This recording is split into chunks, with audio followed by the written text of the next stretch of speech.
dear friend Ahmed al-Wakil, dear Ambassador Yani, my dear ears, distinguished honorable guests and media. I asked Ahmed al-Wakil what should I use as the keyword on today's statement. And people know that I don't like to repeat what I say. And he said, say something new to wake us up. $250 million. Would they wake you up? $250 million. Not enough. Not enough. On the top of $2 billion, $250 million. Would that wake you up?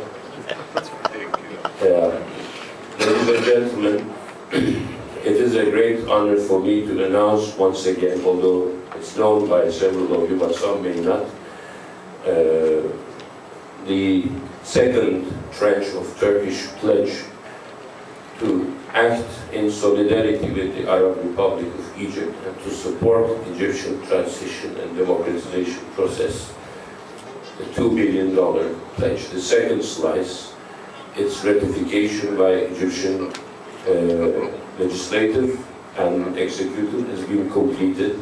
Now the second $1 billion is also fully available to the Arab Republic of Egypt for disbursement to projects. It's a soft loan, it's not a grant, so it's not a big favor that Turkey is not helping Egypt. Turkey is partnering with Egypt, and this money is not conditioned, it's not timed, it is fully at the disposition of the government of Egypt for capacity building, job creation, important projects.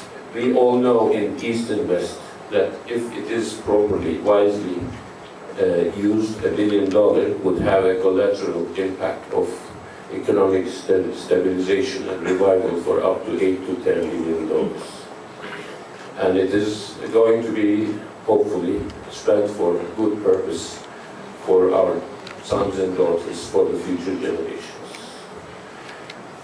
As some of you may have also followed, the Prime Minister of the Arab Republic of Egypt, Dr. Hisham Kandi, was the special guest of honor of Turkey and the European Bank of Reconstruction and Development during the EBRD summit held in Istanbul on the first week of this month. I should say, among with several prominent governments in transition, the Egyptian statement attracted a lot of interest and positive attention.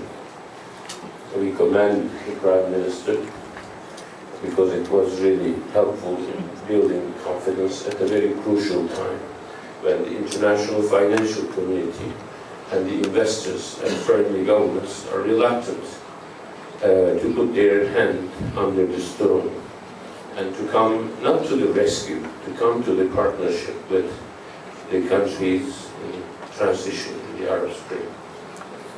During his first official visit on that occasion to Turkey, the Egyptian Prime Minister also hammered out that the Turkish government has decided to pledge another $250 million of loan, again to be spent on Egyptian needs in the coming months. What makes it a tiny little difference about Turkey is not hesitating.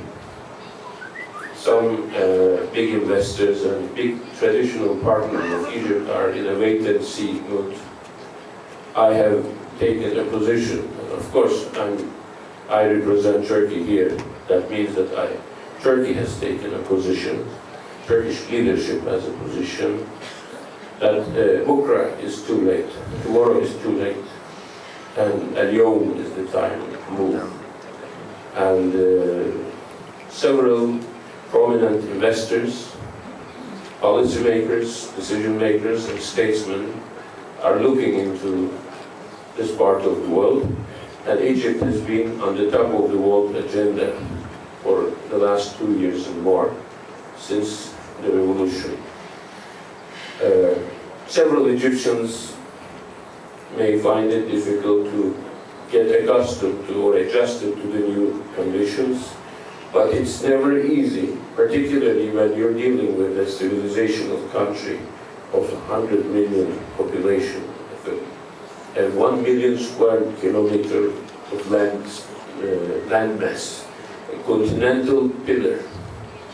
It is never easy to have a revolution, and particularly to have a peaceful revolution and a dramatic transition of a political regime. Egyptians have a lot of problems to tackle with. They are going to learn to tackle with some of them.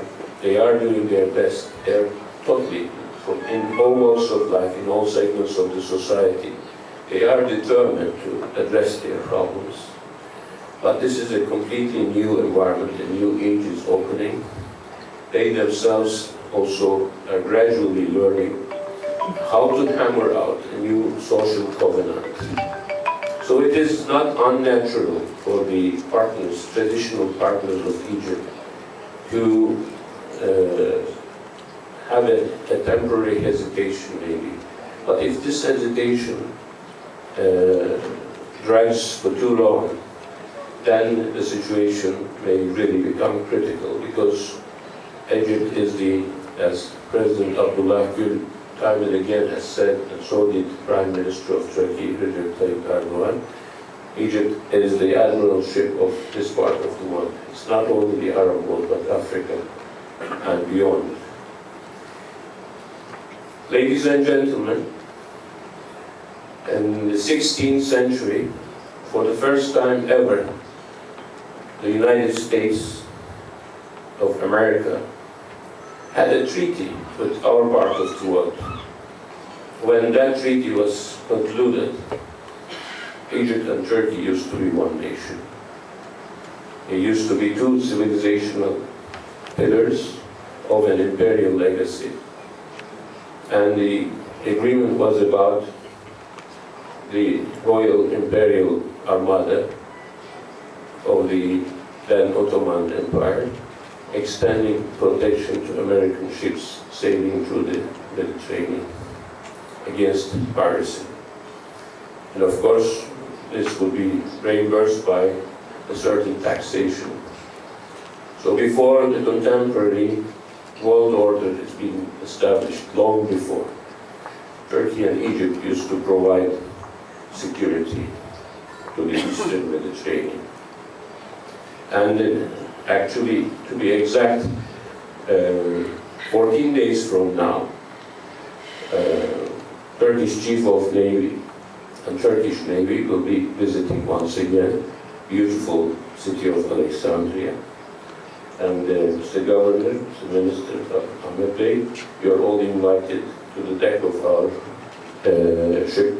There will be a reception on the 11th of June in Alexandria, and all the statesmen and representatives of all consular, they will be the guests. We will all be the guests of our Consul General here. And this is not for the first time, but this is also very significant that they are, Turkish and Egyptian navies are conducting for several years joint exercises, bilateral exercises of Bahrul Muhabba, the Friendship Sea exercise. This should give the right message to the world.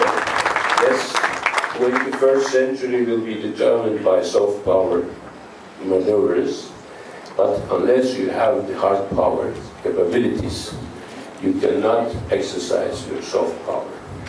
And Anatolia and the Nile, the two civilizations, the two continental land masses, the two great nations who speak different languages but who share common history, religion and culture, they are not adversaries.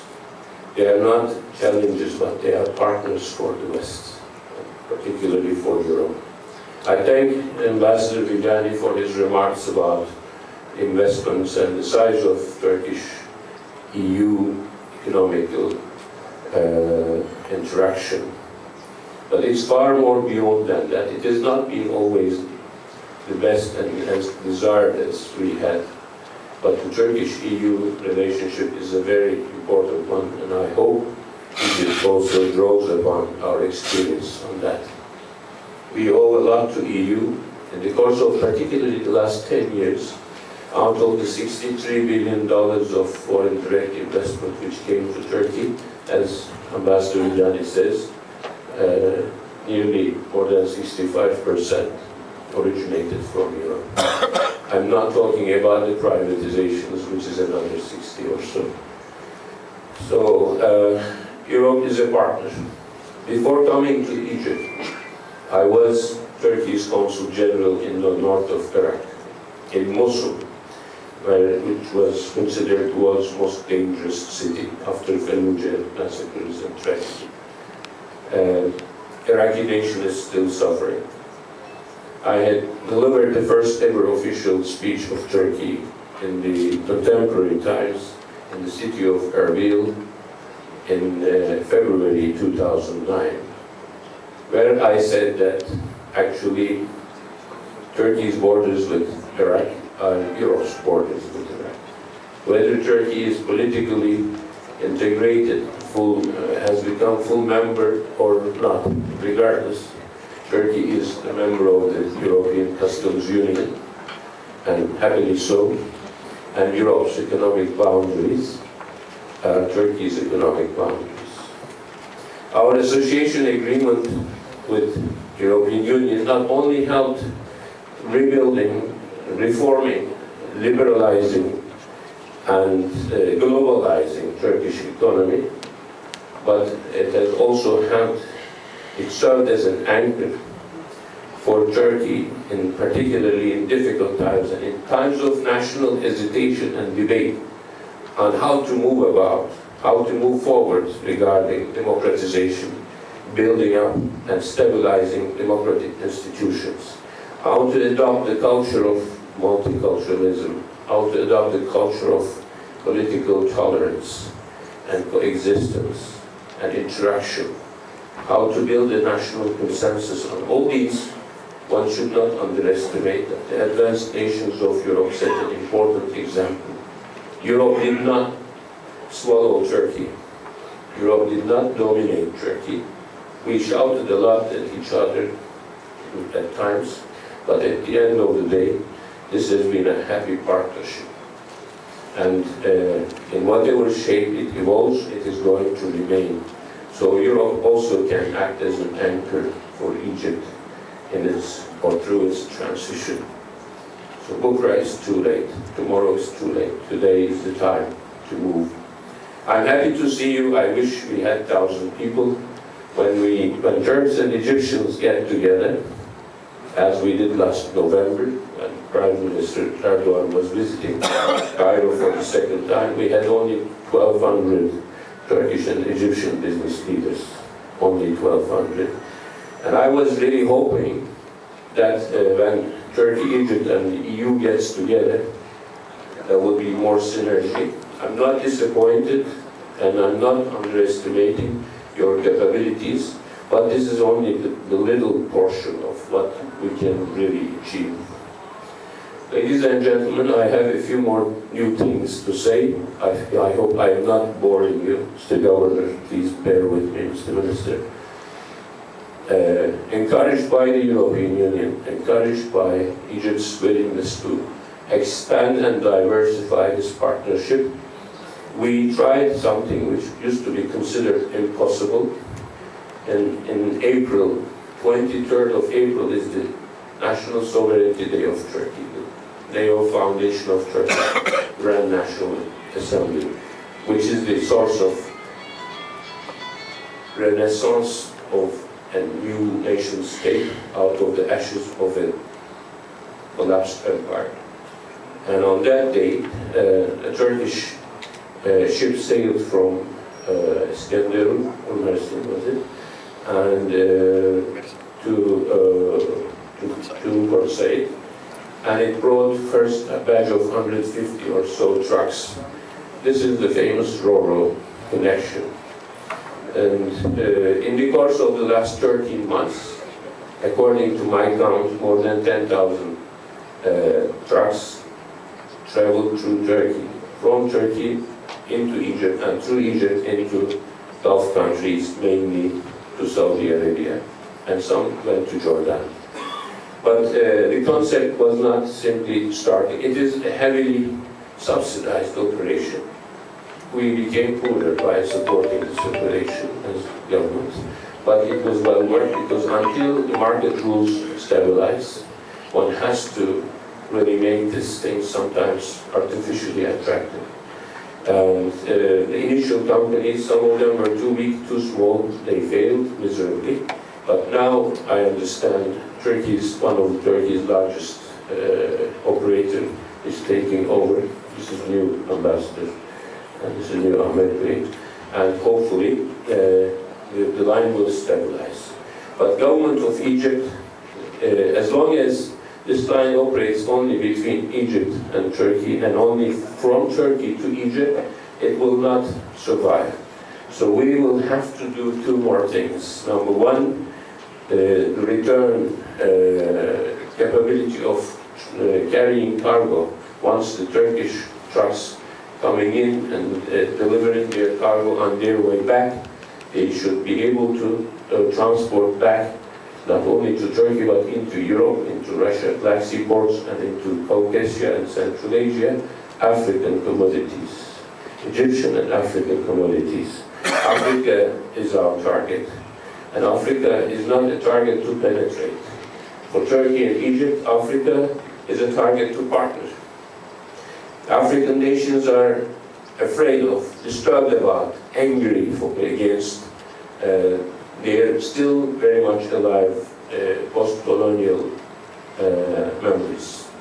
So Turkey and Egypt will emerge as partners, building bridges between the West and Africa. Egyptian bilateral trade with Africa is about $5 billion. We started our strategic opening to Africa, to be exact, in 2008, and to be more exact, in 2010, when we declared it the Year of Africa for Turkey, and Turkey for Africa.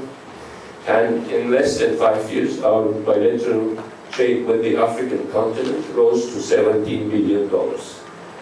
I am saying that Turkey and Egypt's trade with Africa is $22 billion. So I'm talking about $22 billion to see the real picture and the potential. And Africa has a lot to offer. And when I was delivering a lecture as guest of Honorable Ahmed Al-Wakil, he's our leader of all times in the Mediterranean group, I have said, yes, I have come from the northern shores of the Mediterranean, and it's a great honor for me to address to you from the southern shores of the Mediterranean. We, Turks and the Egyptians, we are proud of our imperial legacy. We are proud because our imperial legacy has not been a colonial legacy.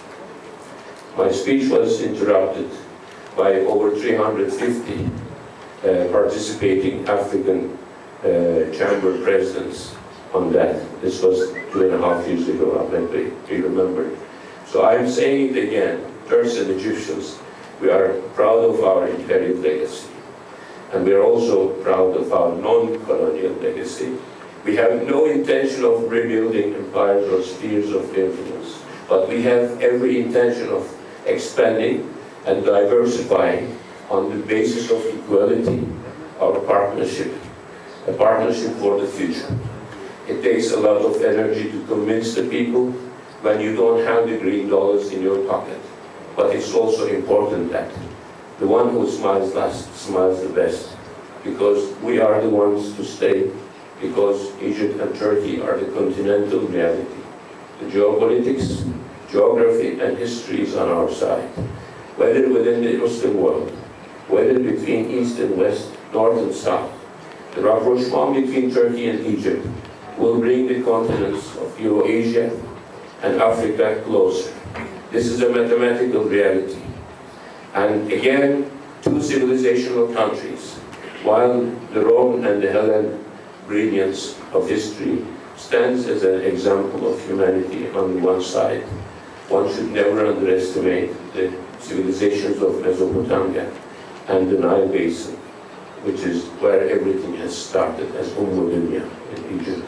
So when these three civilizations merge, or even hand in hand, the sun will shine brighter over the skies of the Mediterranean.